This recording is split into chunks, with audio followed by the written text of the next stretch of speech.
Saya Noval Alkorni dari 11 IPA 1 akan mempresentasikan tentang aspek manajemen. Aspek manajemen berasal dari kata kuno manajemen yang berarti melaksanakan dan mengatur.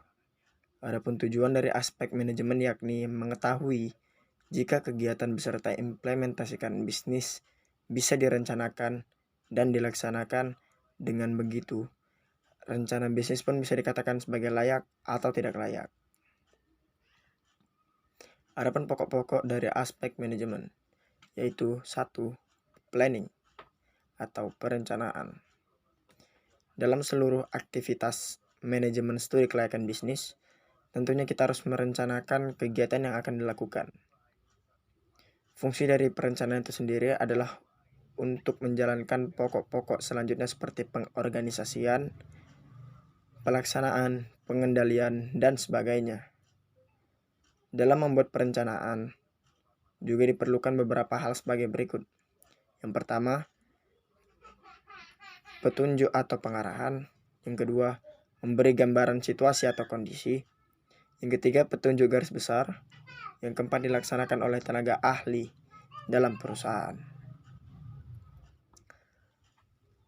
Selanjutnya, kalau hendak masuk ke tahapan proses perencanaan, disarankan mengerti bagaimana bentuk dari perencanaan itu sendiri, di mana perencanaannya memiliki beberapa bentuk seperti ini: tujuan, kebijakan, strategi, prosedur, aturan, dan program.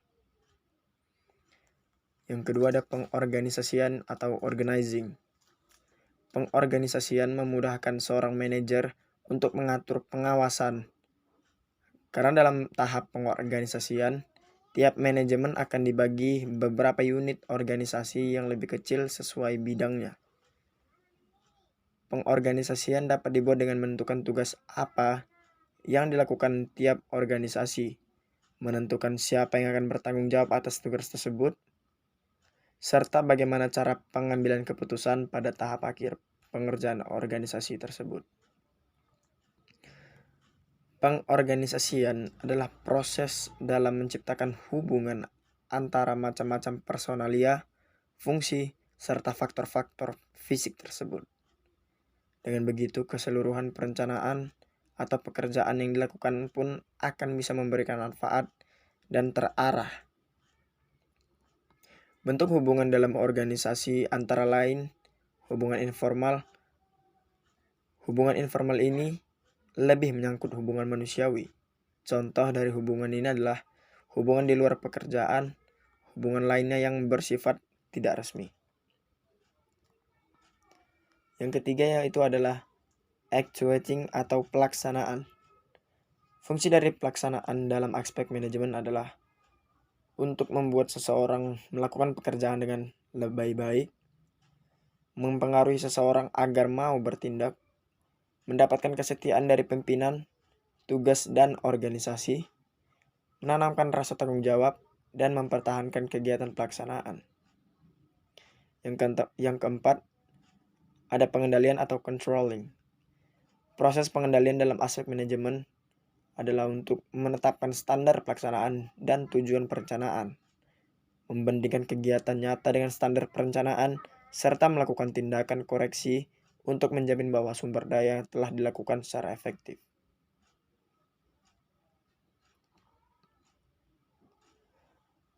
Berikut adalah hal-hal yang harus diperhatikan dalam proses pengendalian atau controlling.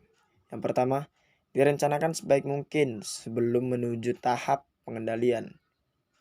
Melaporkan dengan segera apabila telah terjadi kesalahan atau penyimpangan.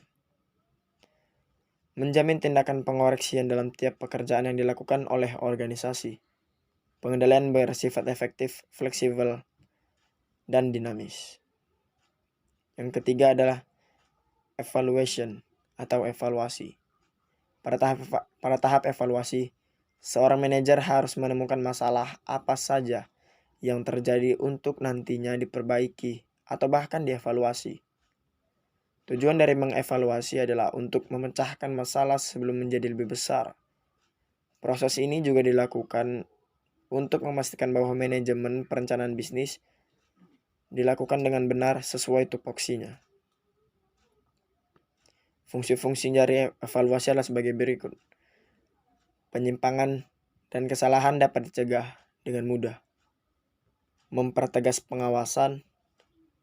Penyimpangan yang terjadi dapat segera diperbaiki. Menambah rasa tanggung jawab tiap tim. Sekian presentasi aspek manajemen dari saya. Terima kasih.